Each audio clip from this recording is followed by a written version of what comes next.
Hey, salut tout le monde, c'est Chacha de la page Un bon livre à lire.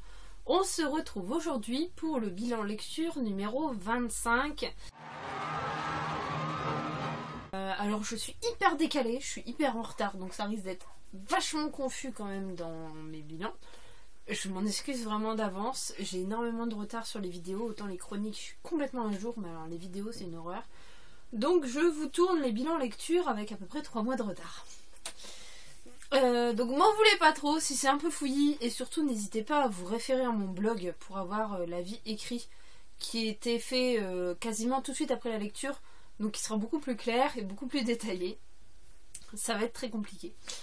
Donc comme d'habitude, j'ai 3 livres à vous présenter. On commence tout de suite. Oh, je le sens mal. Je commence avec Destinée, le tome 1, un nouveau départ de Lucie Barnasson aux éditions Les Mots en Flot. C'est un roman d'anticipation, donc c'est un roman qui se passe à peu près un siècle après aujourd'hui. Donc ça fait 100 ou 150 ans je crois, enfin bref, à peu près. On est avec une jeune fille, Lénia, qui habite dans une ville bulle. En fait, toutes les villes ont été recouvertes de bulles qui empêchent les sons de passer. Alors, il est interdit de faire de la musique, il est interdit de chanter, il n'y a pas d'oiseaux, il n'y a pas de bruit de voiture, il n'y a pas de torrent, il n'y a pas... Bref, on n'entend rien. C'est vide, c'est dénué de son. Bien sûr, les gens parlent, hein, mais... en fait, on dit que la musique, c'est un peu toxique. Son personnage de Lénia fait tout pour essayer d'en sortir. Donc elle est envoyée dans un lycée, un internat qui est aussi sous une bulle. Et elle va rencontrer un jeune garçon qui est destiné à être son âme sœur.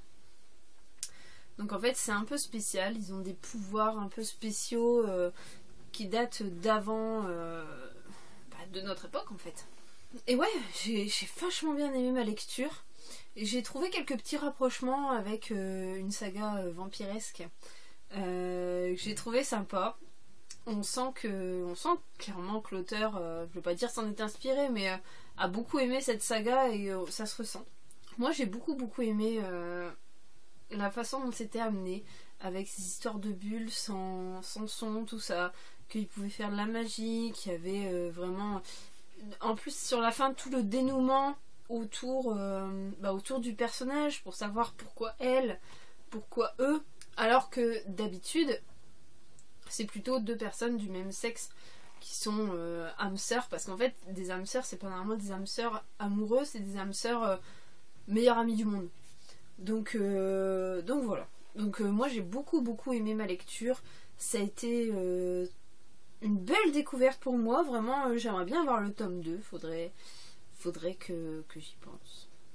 Et j'ai beaucoup aimé.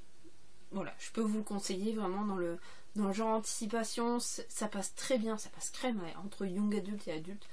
Voilà, belle lecture, je vous le conseille. Je suis d'accord. J'ai aussi lu Le bal de ces nuits de Magali Lemaître aux éditions Fleurs Sauvages.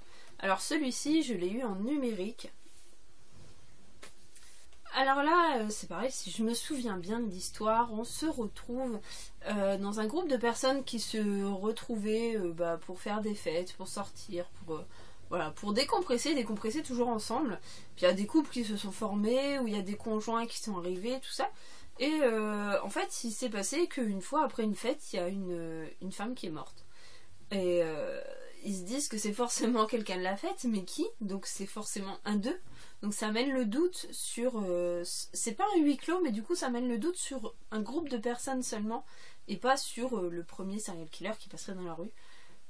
Et suite à ça, il me semble qu'il y a une autre personne qui meurt, et là on se pose vraiment des questions. On se dit qu'il y a vraiment quelqu'un du groupe qui tue, et on veut savoir qui, parce qu'au final tout le monde est assez copain avec tout le monde a une histoire avec tout le monde, et du coup c'est intéressant de voir comment est-ce qu'ils vont interagir pour essayer de comprendre qui a fait ça. J'avais bien aimé l'histoire. J'avais eu un petit peu plus de mal avec la plume, qui était à mon sens un petit peu trop lente. L'histoire avait beau être intéressante, je me suis un peu ennuyée, et je l'ai senti venir avant la fin, et du coup j'ai trouvé ça un peu dommage. Mais je maintiens que l'histoire est vraiment très intéressante. J'ai bien aimé ce côté huis clos, enfin c'est pas un huis clos, c'est vraiment ce côté groupe très limité qui se suspectent du coup les uns les autres pour savoir qui a fait quoi. Et voilà, ça a vraiment une marque d'originalité.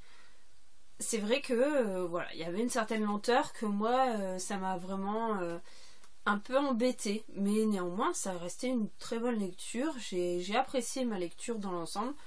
Juste voilà, il me manquait un peu de rythme pour moi, mais sinon c'est bien passé. Elle ment là. Si tu le dis. Et enfin, je vais vous parler de L'Emprise d'essence de Sacha Herbel aux éditions La Liseuse. Encore une fois, je l'ai eu en numérique. Il faut savoir que, comme Le bal de ces nuits de Magali Lemaître, L'Emprise d'essence de Sacha Herbel était 2 romans sélectionnés pour le prix découverte des Mines Noires 2018. Donc je les ai lus à cette occasion. Je faisais partie des membres du jury, on était un peu moins d'une dizaine. Donc j'ai lu L'Emprise d'essence que j'ai vraiment beaucoup aimé. On se retrouve avec un personnage qui décide de prendre des vacances en Louisiane, aux États-Unis, dans la ville de la Nouvelle-Orléans, qui est très réputée vaudou. Et on se retrouve donc avec des meurtres. Avec des meurtres assez sanglants. Et elle est embarquée là-dedans, alors qu'elle n'y pouvait vraiment rien. Et on se retrouve donc sur cette enquête, à savoir pourquoi de tels meurtres. Donc on a l'impression qu'il y a une espèce de rituel un peu voodoo derrière. Et du coup c'est très intéressant, et surtout j'ai aimé la façon dont c'était amené, parce que elle va croiser des personnages qui sont assez spéciaux. Moi il y a une sorcière un peu voodoo que j'ai vue un peu comme la mamie dans La Princesse et la Grenouille de Disney, la mamie qui arrive des marais, là un peu sorcière, qui fait des trucs un peu bizarres, tout ça. Je l'ai imaginé comme ça. Même si t'es que c'est comme ça, même si t'es un clopot. Et voilà, ça a été une excellente lecture. J'ai vraiment beaucoup aimé la façon dont c'était mis en place, la façon dont c'était mis en avant, et surtout j'ai aimé cette manière de nous faire voyager, parce qu'on ressent clairement que l'auteur aime cette région, qu'elle y a passé du temps, parce qu'on a ce goût. Par exemple, quand elle mange, quand elle fait manger son personnage, on a le goût qui revient.